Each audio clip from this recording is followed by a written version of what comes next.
Hello and welcome to video 6 of Curious and Questioning, the 6-part video series all about topics related to gender and sexuality.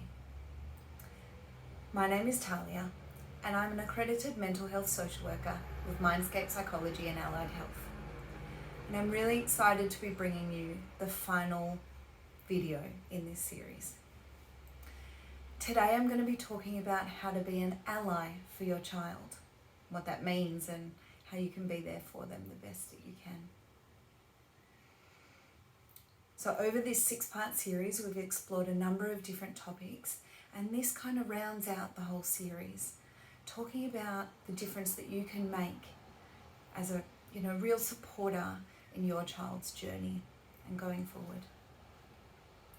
Your support can help build their self-esteem, their resilience, their self-confidence as a young adult and going forward into adulthood. Tolerance or acceptance aren't enough. You really truly have to love and celebrate who they are. So I want to talk you through a couple of kind of key points about how you can be the best ally for your child. Number one, as always in any of these topics, and as you know in parenting in general, is communicate. Engage in conversations.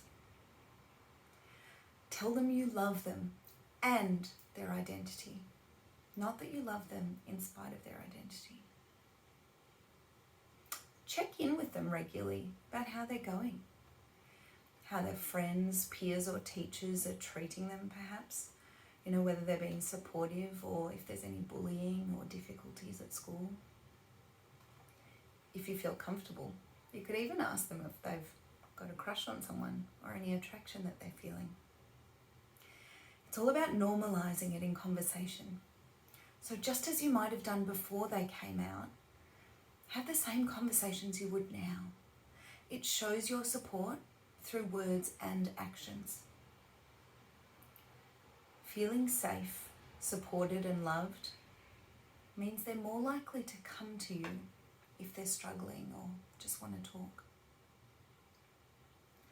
So related to the last video about advocacy, being an ally also means communicating to others if they say or do something that isn't respectful to your child, particularly if you think it was intentional.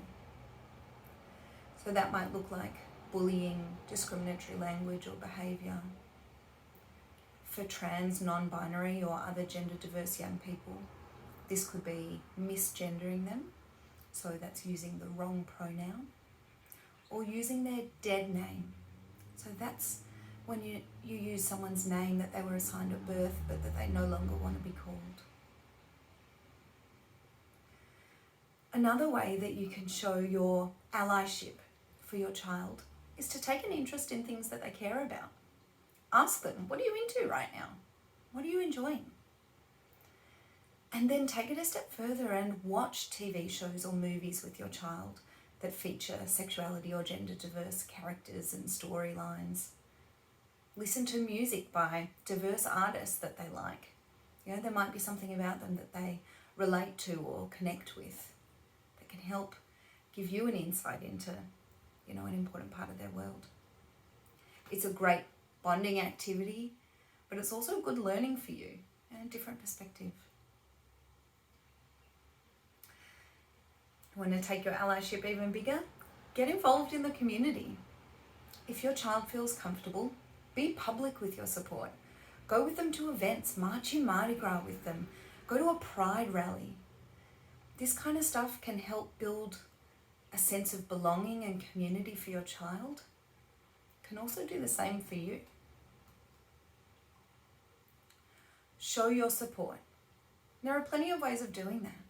One way might be to get a proud parent or ally badge, a patch for your bag, stickers, t-shirts with lots of love and rainbows, rainbow flags, go crazy. Or you could attend a parent support group. You receive support in that kind of environment and you get engaged with others in similar situations. but you also show that you're committed to this being an important part of their lives and of your lives. An important thing to note is that for all the ideas that involve public support, check with your child that that's okay with them first.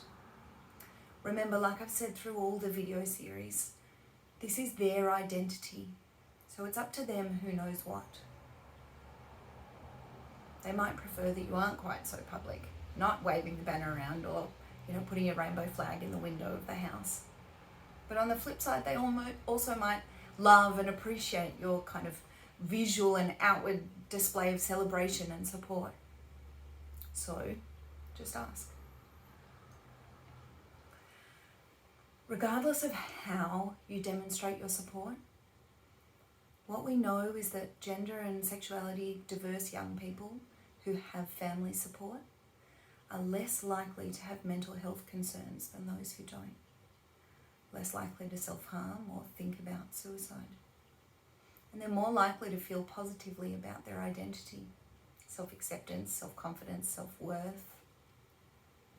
So this stuff, sounds like, getting a flag or going to an event or going to a support group are kind of individual pieces of the puzzle, but together, what you do is you communicate your support for who they are, just like you would with any other part of their identity as a parent to your child. So that's it really. That's the end of this 6th video and the 6-part series. So I want to just recap a couple of the topics that we've covered. We started off talking about terminology and language, why it's so important, how to navigate all the different words and names and pronouns and all kind of get your head around that stuff.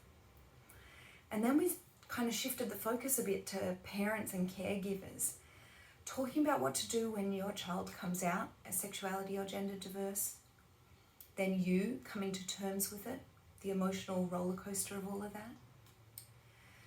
And number 5 was about how to advocate for your child, and extending on that today about how to be a great ally.